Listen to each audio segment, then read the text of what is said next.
On attaque, virgule, enfin, les structures. Alors, les structures, comment ça marche? Les structures, en fait, c'est simple, c'est que vous allez définir un nouveau type.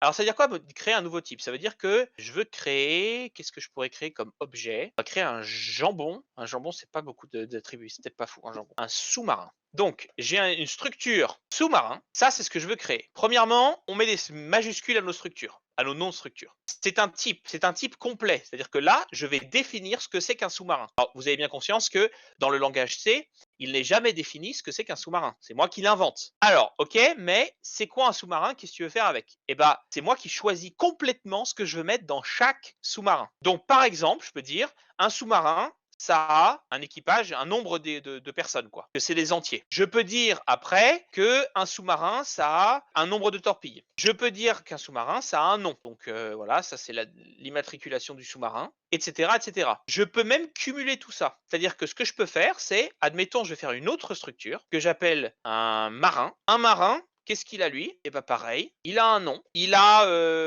un âge, il a un salaire. Ça, c'est un marin. Ce que je peux dire même, c'est que par exemple, mon équipage, c'est pas des entiers, c'est pas vrai, c'est un certain nombre de marins. Donc par exemple, on va dire qu'il y a 10 marins dans mon sous-marin. Je peux les mélanger absolument comme je veux et faire ce que je veux avec ça. C'est ça qui est A, fort, B, flippant, parce que du coup, il y a pas mal d'endroits où on peut se planter. Et si on reste logique avec ce qu'on fait, il n'y a pas de souci. Alors, vous avez vu qu'à chaque fois que je parle de la structure, je suis obligé de mettre struct devant. Je n'ai pas le droit de dire marin tout court. Eh ben, j'ai le droit si je mets un synonyme. C'est-à-dire que je peux dire, à la place d'écrire struct marin, j'aimerais bien pouvoir juste écrire marin. Tiens, je vais dire même struct T marin, ça c'est mon type marin. À la place de dire struct T comme ça marin, je veux pouvoir juste dire marin. Et bah si j'écris un type def comme ça, j'ai le droit de le faire. Donc ça c'est juste pour que, en tant que gros flemmard d'informaticien que l'on est, hop, on puisse supprimer ça. Le type def c'est juste un synonyme. Vous pouvez même le faire en une seule traite, c'est-à-dire que vous pouvez faire ça là. Vous pouvez dire type def que tout ça je le remplace par marin. Donc, à la place d'écrire struct marin et la définition, vous pouvez directement écrire marin. Donc, techniquement, vous pouvez même supprimer T marin puisque vous n'allez plus jamais l'utiliser puisqu'à la place, vous allez utiliser marin. Donc, ça, c'est des fois ce qu'on voit. On voit une structure anonyme qu'on a décidé de type d'effet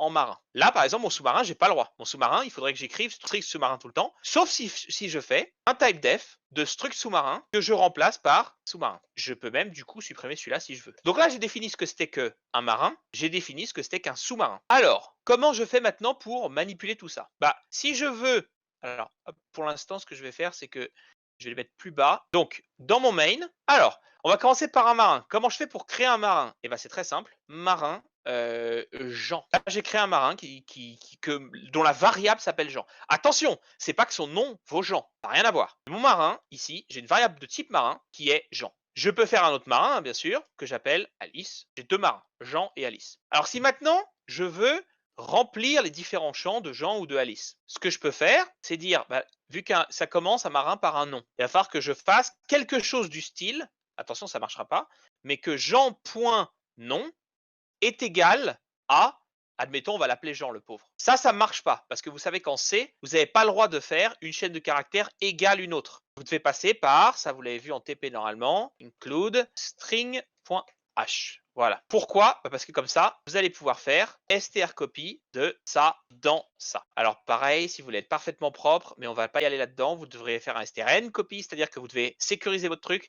parce que là, techniquement, vous pouvez ranger une chaîne plus grande que ce qu'il y avait de l'autre côté. Mais on oublie ça pour l'instant. Là, on va à l'efficace. Donc, je vais ranger Jean dans le nom. Comme j'ai fait que le nom était maximum 50, ça va, je suis large. Alors, d'accord, mais pour le reste? Bah pour le reste, par contre, c'est plus facile. Parce que pour l'âge, par exemple, je peux dire que Jean a un âge de 23. Et je peux dire que Jean a un salaire de 3,45.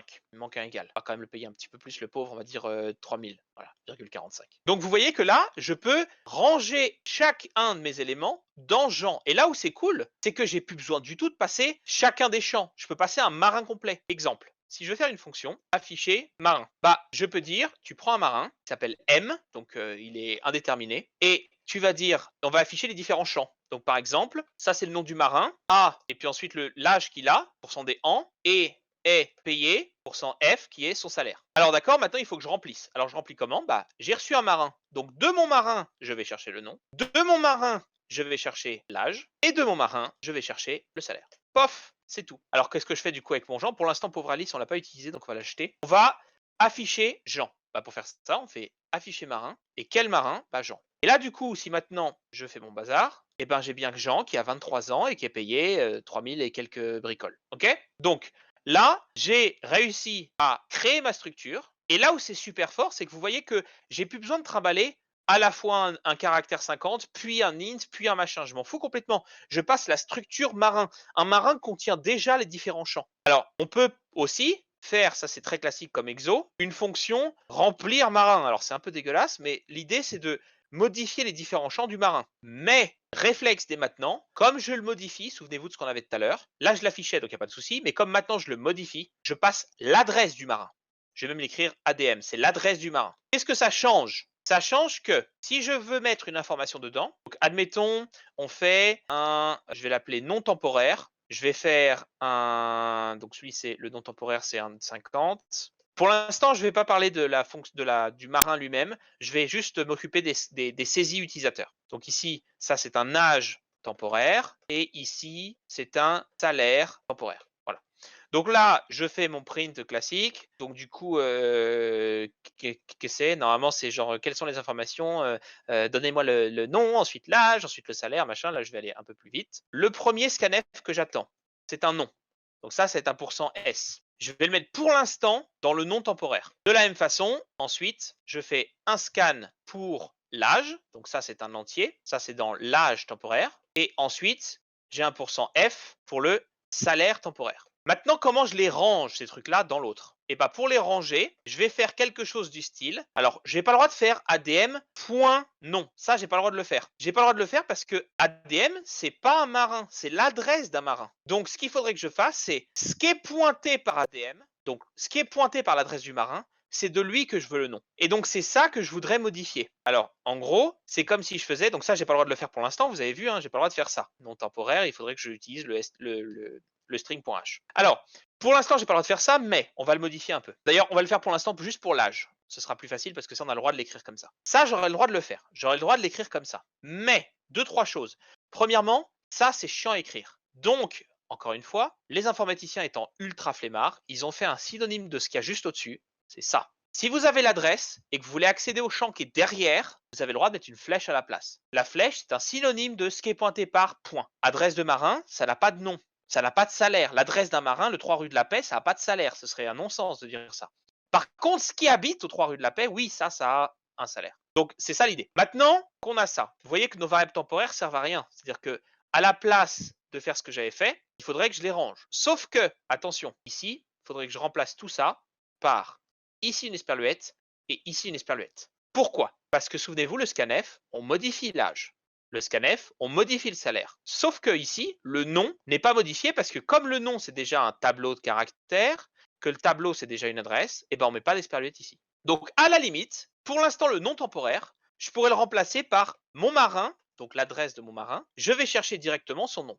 Ça fonctionne nickel. Pour l'âge temporaire, là, je vais avoir un souci. Parce qu'il faudrait que je mette l'adresse, du coup, de ADM, flèche, âge. Là, on est bon. Donc, ce qu'il faut, c'est bien garder l'esperluette, parce que ça n'a rien à voir avec la variable qui était derrière, et remplacer la variable derrière parce qu'on voulait. Donc là, par exemple, c'était le salaire. Et vous voyez que du coup, mes variables temporaires deviennent complètement obsolètes. On n'en a plus besoin. Jusque-là, j'ai vraiment détaillé les différentes étapes. Et on n'a pas besoin de renvoyer notre marin. Notre marin, on l'a pris pour qu'il soit modifié, parce qu'on a pris son adresse. Donc à la fin, le marin lui-même est modifié. Alors, on peut voir ça d'ailleurs, je vais essayer. Donc, j'ai rempli ça, j'ai affiché le marin Jean. Ensuite, je vais réafficher Jean, mais avant, je vais appeler la fonction remplir marin et je vais lui donner, attention, je vais le modifier. Donc, ce n'est pas juste Jean, c'est l'adresse de Jean. Donc, comment je fais ça maintenant? Je lance mon code. Alors, d'abord, Jean a 23 ans et payé 30 000 machin. Qu'est-ce que c'est? Alors, d'abord, on m'a demandé le nom. À la place, maintenant, il s'appelle Albert. Albert, la deuxième info, c'est son âge. Il a 45 ans. Il est payé 123,45 €. Allez, 49. Voilà, tout est bon. Vous voyez qu'on a bien modifié la structure Jean et on a changé les différents champs. Donc ça, c'est le genre d'exercice très classique que vous auriez, hein, du style faites une fonction pour remplir les informations dans une structure. Faites une fonction pour afficher les informations d'une structure. Vous pouvez aussi passer l'adresse dans le cas où vous ne modifiez pas. Ça marche. C'est-à-dire que là, vous pouvez remplacer ça par une adresse et faire des flèches. Ça ne change pas grand-chose, si ce n'est que lors de l'appel, il faut faire attention à du coup bien passer l'adresse. Vous voyez? Donc là, on va revenir à comme on était avant parce que restons cohérents. Si on veut le modifier, on passe l'adresse. Si on ne veut pas le modifier, on passe pas l'adresse. Et vous voyez donc la différence entre les points et les flèches. Ok, mais maintenant, je vais essayer de faire plusieurs marins. Alors, ce que je vais faire, là, je vais faire un truc qui n'est pas très propre, mais c'est pas très grave, c'est vraiment pour l'exemple. Vous avez vu, afficher marin, on peut rentrer les informations. Je vais éviter de devoir le taper à la console à chaque fois. Donc, je vais reprendre ce que j'ai fait ici pour créer mes marins en dur. Donc, hop, c'est pas très joli. Normalement, il faudrait demander à l'utilisateur, par exemple. Mais là, je vais le faire juste pour gagner un peu de temps, pour pas avoir à les retaper chacun à chaque fois. Alors, ce que je peux faire ici, c'est dire, je vais créer un premier qui s'appelle Jean, une qui s'appelle Alice, et ici, il s'appelle Albert. Elle s'appelle Alice, elle est plus jeune et elle est payée 100 de plus. Lui, il s'appelle Albert, il est plus vieux et il est payé, hop, voilà, c'est le Pacha, il est payé beaucoup plus. Ok, donc, sauf que d'ailleurs, il s'appelle Albert. On appelle, c'est même Capitaine Albert. Donc lui, du coup, on a nos trois marins ici. Si maintenant, je veux faire la même chose pour notre sous-marin. Donc cette fois-ci, je veux créer un sous-marin. Vous voyez que là, j'ai créé tous mes marins en dur. Bah, je peux faire la même chose pour un sous-marin pour l'instant. Comment je fais ça? Eh ben, je crée un sous-marin que j'appelle, je sais pas, le Triomphant. Tac, voilà. Et le Triomphant contient pas mal de champs. Souvenez-vous, il contient un équipage, un nombre de torpilles et un caractère. Je vais commencer par le nombre de torpilles et le nom. Donc on va dire par exemple que le Triomphant, point, nombre de torpilles, il en a 10. Je peux dire que ensuite je vais copier, donc str copy, parce que c'est une chaîne de caractères. Dans le Triomphant, point nom, je vais l'appeler du coup, bizarrement, le Triomphant. Et alors pour l'équipage, pareil, je fais ce que je veux. Donc je peux dire par exemple, dans le premier équipage, je mettrai Alice ou Albert. Donc le Triomphant, point équipage, crochet 0, puisque l'équipage c'est un tableau. Je peux dire là-dedans, je mets Jean. Je peux dire également, ici, je mets, hop, on va faire le 1 et le 2, du coup, ici, je mets Alice. Et ici, dans le dernier, je mets Captain Albert. Donc là, du coup, j'ai mon sous-marin, j'ai tout ce qu'il me faut, sauf que du coup, il va me dire, et il a bien raison, attention, Alice est utilisée alors qu'on ne l'a pas initialisé, parce que, voilà, là, j'ai fait n'importe quoi, vous voyez que j'ai initialisé Jean, au lieu d'initialiser Alice. Voilà, là, très bien. Alors, qu'est-ce qu'on a d'autre? Là, on est bon. Et quand je le lance, bien sûr, il ne se passe rien d'autre parce que j'ai créé mon sous-marin, mais j'ai rien fait avec. Je peux faire aussi une fonction afficher sous-marin, afficher sous-marin. Alors pour afficher un sous-marin, j'ai besoin de quoi? D'un sous-marin que j'appelle SSM. Hop. Et alors pour l'afficher, ce que je peux faire, c'est juste un printf en disant ici c'est le nom du sous-marin avec un certain nombre de torpilles et ensuite je vais écrire l'équipage. Alors pour écrire l'équipage, donc là déjà ici de mon sous-marin, je vais chercher le nom. Ensuite, de mon sous-marin, je vais chercher le nombre de torpilles. Et ensuite, il faut que j'affiche chaque membre de l'équipage. J'ai pas besoin de réécrire le code que j'avais écrit pour afficher marin. Ce que je peux faire, c'est que pour int i égale 0, i inférieur à... Alors là, par exemple, tiens, on va pousser un peu la chose. Je vais changer un petit peu. Vous voyez qu'ici, j'ai mis l'équipage et j'ai mis qu'il y avait 10 en dur. Je vais rajouter une information qui est le nombre de membres d'équipage. Nombre de membres d'équipage, nombre de membres d'équipage. Pour l'instant, il est égal à 3. Donc je vais m'arrêter à 3. Alors pas le nombre de tout court, c'est le nombre d'équipage de Le Triomphant. Ça, c'est pour travailler le taille réelle et taille utile. Donc vous voyez que là, par exemple, j'ai un équipage dans ma structure qui peut contenir jusqu'à 10 personnes. Et j'ai mis l'information dans ma structure également de combien il y en a actuellement. Là, il y en a 3. Donc du coup, je peux dire, pour un i qui va de 0 à, je regarde dans mon sous-marin le nombre de membres d'équipage et je vais jusqu'à ce nombre-là. Et ensuite, je l'incrémente. Et donc, pour chacun de mes membres, je regarde dans mon sous-marin l'équipage et je regarde dans l'équipage le marin I. Et ce marin I-là, je demande d'afficher le marin. Et donc là, si j'ai pas fait complètement n'importe quoi, je peux afficher un sous-marin, le Triomphant. On va sauvegarder ça, voir ce que j'aurais oublié. Pouf, rien du tout. Le Triomphant avec ses 10 torpilles, Jean à 23 ans est payé machin, Alice à machin, Captain Albert à machin. Donc là, on a fait une structure qui contient un tableau d'autres structures encore. Le seul problème, c'est que là, techniquement, j'ai pas vraiment mis Jean dans mon sous-marin. Je vais vous expliquer avec un petit schéma. Ce que j'ai fait là, c'est ça. J'ai fait un sous-marin, faire un magnifique sous-marin. Hop, voilà, ça c'est mon sous-marin. J'ai mis dedans un tableau qui représente l'équipage. Donc j'ai dit, là il y a un membre, là il y a un membre, là il y a un membre, là il y a un membre, etc. etc. Ensuite, j'ai créé au port 3 marins, donc mon Jean, mon Alice et mon Albert. Et j'ai dit, tu vas copier chacun des champs et le mettre dans la structure ici. Donc tu copies le nom, tu copies tout ça. Tu prends les morceaux en fait et tu les mets là-dedans. C'est ça qui s'est passé. J'ai pris tout ça, je l'ai copié à chaque fois. Donc comme vous voyez, c'est super long à faire en fait, pour l'ordinateur aussi. Et en plus, du coup, techniquement, si on regarde le sous-marin, bah eux, ils n'existent plus. C'est-à-dire qu'on a une copie de Jean, on a une copie d'Alice et on a une copie d'Albert qui sont dans le sous-marin. C'est pas vraiment Jean, Alice et Albert. Ce que je peux faire à la place, et c'est là où ça complique un peu les choses, c'est qu'au lieu de faire ça, je garde mes marins à la base, là, comme il faut. Par contre, et c'est ça la petite différence, moi je vais retenir dans mon sous-marin que des adresses. Donc c'est des tout petits trucs. Et je vais dire, bah toi tu pointes sur lui, toi tu pointes sur lui, toi tu pointes sur lui. Donc techniquement, les marins ils sont pas dans le sous-marin, mais je peux les changer très facilement du coup. Donc cette fois-ci, le tableau entre guillemets d'équipage, c'est pas vraiment des marins.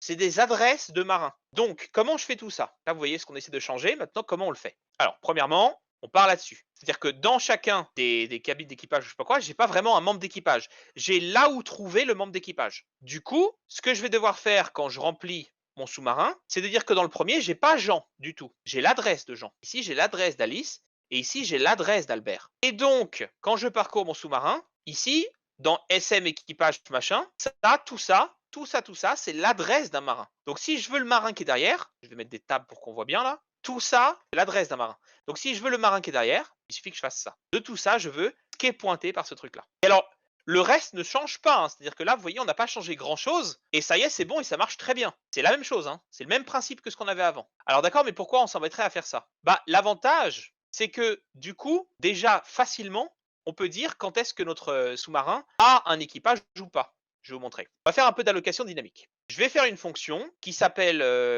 Cherbourg, ça me crée des sous-marins. À chaque fois que j'appelle Cherbourg, ça me crée un sous-marin. Donc, comme information, j'ai rien et ça va me créer tout le sous-marin. Alors, si ça me renvoie un sous-marin, il va falloir que je renvoie, comme vous savez maintenant, l'adresse d'un sous-marin. Parce que je ne vais pas renvoyer tout le sous-marin. Je vais dire là où est stocké le sous-marin. Alors, comment je fais maintenant? Sous-marin, étoile, temp. Ça, c'est mon sous-marin temporaire. Mon temp est égal à malloc de la size of quoi? Bah, assez d'espace pour faire un sous-marin complet. Ensuite, ce que je peux faire, c'est dedans dire du coup, dans mon sous-marin, le nombre on va dire quoi? Le nombre max d'équipage, pour l'instant, il est de 0. Je peux dire aussi que, hop là, le nombre de torpilles, il est égal à, on va le mettre à 10 dès le début. Et puis, on va dire que le nom par défaut, donc temp flèche non, celui-là, on va devoir le str copier.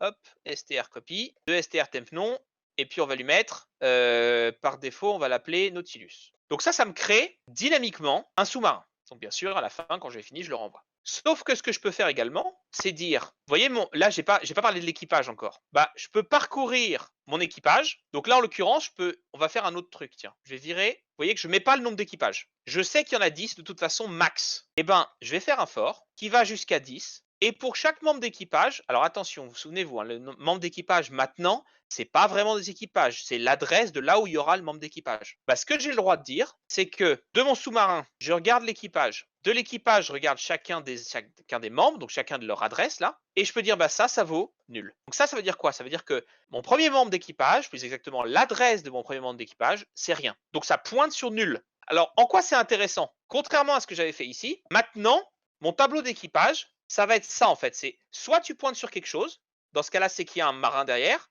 soit tu pointes sur rien. Si tu pointes sur rien, c'est qu'il n'y a pas de marin encore. C'est ça que ça veut dire. Donc finalement, je sais comment m'arrêter parce que si je trouve un nul, c'est fini. Ça sert à rien que j'affiche quoi que ce soit. Alors regardez maintenant, vous voyez que j'ai plus parlé du tout de la taille de l'équipage, hein. D'ailleurs, tiens, on va le faire hardcore. Où est-ce qu'il était? Là, le membre d'équipage, il dégage. Voilà. Donc là, ça va chouiner, c'est normal. Du coup, bah tiens, le triomphant, j'en ai plus besoin. Je peux faire le triomphant est égal à directement Cherbourg. Pof. Voilà. Donc tout ça, ça dégage. Ouais, pour l'instant, ça dégage. Du coup, pour afficher un sous-marin, c'est pas le triomphant, c'est comme le triomphant maintenant, c'est l'adresse d'un sous-marin. Il faut que je lui passe ce qui est pointé par. Mais là où c'est intéressant, c'est que quand je vais dans mon affiché sous-marin, eh ben, je peux dire un truc un peu différent. Je commence avec un i qui vaut 0. Tant que déjà mon i, il est inférieur à 10. Parce que s'il est supérieur à 10, ça veut dire que de toute façon, je sors de mon équipage maximum. Donc c'est mort. Mais donc tant que c'est inférieur à 10 et c'est là où ça se complique, mon sous-marin, son équipage à la case I, s'il est différent de nul. Ça veut dire si j'ai un marin à cet endroit-là. Seulement si j'ai un marin, et bien dans ce cas-là, je fais afficher marin de mon sous-marin. Je regarde son équipage qui est à la case. Tac. Alors bien sûr, ça vous vous souvenez, tout ça, c'est l'adresse d'un membre d'équipage. Donc si je veux hop là, l'afficher proprement, il faut que je fasse qui est pointé par tout ça. Donc là, ça commence à chauffer de votre côté, je pense. Hein. C'est-à-dire qu'on a un sous-marin qui contient un équipage qui sont les adresses de là où sont les membres d'équipage. Alors comment on peut faire ça maintenant si on veut le remplir? Ici, le triomphant maintenant, c'est une adresse de là où il y a mon triomphant vraiment. Donc flèche équipage. Le 0, ce sera non pas, je l'avais appelé comment? Jean, c'est pas Jean, c'est l'adresse de Jean. Donc dans la première case, je mets là où habite Jean. Dans la deuxième case, je mets là où habite Alice. Et dans la dernière case, je mets là où habite notre capitaine Albert. Et là, du coup, automatiquement, l'ordinateur, ah bah tiens, je me suis merdé quelque part, parce que vous voyez que là, c'est bien la preuve qu'il y a une merde quelque part, parce qu'il continue en boucle. Pourquoi? Parce que Monsieur Christopher, il a fait une erreur de première année, à savoir, peut-être passer au suivant avec un while. Une fois que on a affiché le premier, bah on va peut-être passer au suivant, sinon on a une boucle infinie, hein, comme ça. Alors, tac, voilà, voilà. Donc là, on a bien nos 3 marins, et vous voyez que automatiquement, il s'est arrêté. Pourquoi? Parce que contrairement à ce qu'on avait avant pour les entiers, pour les adresses, on peut dire, voilà, ça, c'est rien. Et comme on peut dire ça, c'est rien, grâce au nul, on peut nous-mêmes dire, bah, dans notre tableau, si tu rencontres un nul, c'est que tu es arrivé à la fin. Donc là, on a fait un micmac de plein de choses. Alors, pour faire encore plus pro, on va faire un petit dernier, là. On va faire, par exemple, pour créer un marin. Donc là, on va faire un créer marin, engagé, et puis, je vais lui donner un nom. Donc là, ça va être le car 50 qui contiendra son nom. Tac. Donc ça va être son nom. Ici, bah, je vais lui passer tous les paramètres. On va changer un peu, on va remplir avec tout. Donc, car nom, je vais lui passer l'âge et je vais lui passer le salaire. Alors, je vais mettre une lettre toute seule, comme ça vous voyez bien, c'est pas les mêmes. Hein. Attention, c'est pas parce que j'écris ici les mots en toutes lettres que c'est les mêmes. Voilà. Alors, comment je fais pour faire ce truc-là?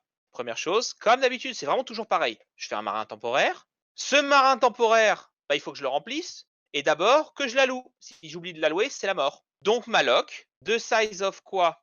Bah, size of un marin cette fois. Et ensuite, dedans, je veux mettre les différents champs. Donc, dire par exemple, je vais str copy ce qu'on m'a passé dans le champ nom de mon marin. Donc là, je mets le N. Ensuite, thème flèche âge, c'est égal à A. Ensuite, thème flèche salaire, c'est égal à S. Et quand j'ai fini de lui dire tout ce qu'il vaut, et ben, je renvoie mon nouveau marin. Donc là, j'ai fait une fonction qui permet d'engager des marins. Alors hop, du coup à la place de faire tout ça là, je pourrais faire le premier, bah je peux directement dire engager un gars qui s'appelle Jean, qui a 30 balais et qui est payé 45, bah oh la vache, bref, non peut-être un peu moins quand même, hein, Coco. Ensuite, pareil, donc là je vais copier-coller. Hein. Le deuxième, c'est quelqu'un que j'engage qui s'appelle Alice, qui a 20 ans et qui est payé exactement pareil. Et le troisième, qui s'appelle Aristote, et qui est payé, qui a 300 balais, du coup, forcément, et qui est payé, par contre, lui, en eau fraîche. Hop là. Donc, si je fais ça, j'ai, du coup, directement créé et donc alloué mes marins dans mon équipage. Même chose, là, c'est dégueulasse. Ce qu'il faut que je fasse, c'est que je libère chacun des marins que j'ai. Donc, comment je fais ça? Eh ben, en fait, je vais faire exactement le même principe que ce que j'ai fait avec mon while ici. C'est-à-dire que, hop là, dans mon sous-marin, parce qu'il faut, avant de couler le sous-marin, il faut que je libère les matelots. Si je coule le sous-marin avant de virer les matelots, j'ai un gros problème. Donc, ici, je dis, tant qu'il y a quelqu'un dans son équipage, eh ben, cette fois-ci, je vais libérer ce marin. Et comment je le libère? Je passe juste son adresse. Et une fois que j'ai fini de libérer mon marin, eh ben, je peux enfin libérer le triomphant, que j'ai lui-même alloué d'ailleurs. Hein. Pareil, on va faire une variable globale, ce qui est un peu dégueulasse, mais tant pis. Hop, on va commencer notre programme avec mem est égal à 0. Ensuite, on va dire où est-ce qu'on a fait des mallocs. Ici, on a fait un malloc pour engager mem plus plus. Où est-ce qu'on a fait un malloc? Ici, on a fait un malloc pour notre sous-marin. Mem plus plus. Tac. Ensuite, ici, j'ai fait un free. Mem moins moins. Tac. Ici, j'ai fait un free. Mem moins moins. Et à toute fin, on print. Tac. Pour voir notre mémoire. Donc, je vais mettre mem. Et mem. Pof. Je sauvegarde. Je compile. Je lance. Et à la fin, tout a été libéré comme il faut. Voilà. Donc, on est à 100 à l'heure. On a vu plein de choses. Du coup, n'hésitez pas s'il y a des questions. J'ai juste une petite question. C'est quoi déjà le pourcent P? Le pourcent P, ça veut dire que tu veux afficher une adresse. Ah, ok. Tu veux afficher un hexadécimal, c'est tout. Comme je vous ai dit, vous avez vu que les pointeurs, c'est une variable qui contient une adresse. Vous ne pouvez pas l'afficher pour un pourcent D parce que ça ne contient pas un entier, ça contient une adresse. Si je veux, par exemple, afficher tab lui-même, du coup, il faut que je fasse print f de pourcent P parce que tab, c'est une adresse de tab. Donc ça m'afficherait du coup l'information de là où est stocké en forme hexadécimale mon tab. De la même façon d'ailleurs, tu vois que si j'affiche tab plus 1 dedans, hop, je lance mon programme. Tu vois qu'en bas, on est passé de 6AFE00 à 6AFE04 parce que Ouais. un entier, ça prend 4 cases. Donc ça, c'est pour afficher une adresse. Maintenant, tu peux faire également, si je veux par exemple savoir l'adresse de là où est le 6, je peux dire, ça c'est une adresse, l'adresse de là où est le 6. Alors pour Oui. accéder au 6, je fais ça. Et pour avoir son adresse, je vais mettre des parenthèses qui servent à rien, mais c'est vraiment pour montrer. Bah, je mets l'adresse de tout ça. Et ça aussi, c'est une D'accord. adresse, du coup, je peux l'afficher si je veux. Mais c'est juste pour afficher un format adresse. Et tu vois qu'il est à 18. Ok, d'accord, ça marche. Entendu, je commence à comprendre, ouais, ça marche. Petite truc, hein. Le 6 là, Oui, quand j'ai dit l'adresse du 6, attention là, j'ai pas dit l'adresse de la valeur 6, hein. J'ai dit la valeur de ce qu'il y avait après le tableau du coup, hein. oui, oui, J'ai oui, dit oui, case c'est 6, pas c'était. oui. Ouais, j'ai fait n'importe quoi là. Ce code-là, il est caca, hein. J'ai mis que 4 valeurs dans J'ai mon compris. tableau. Et bah, Oh, n'hésitez c'est pas s'il y a bon. des questions d'ici là, hein. Moi, au jus.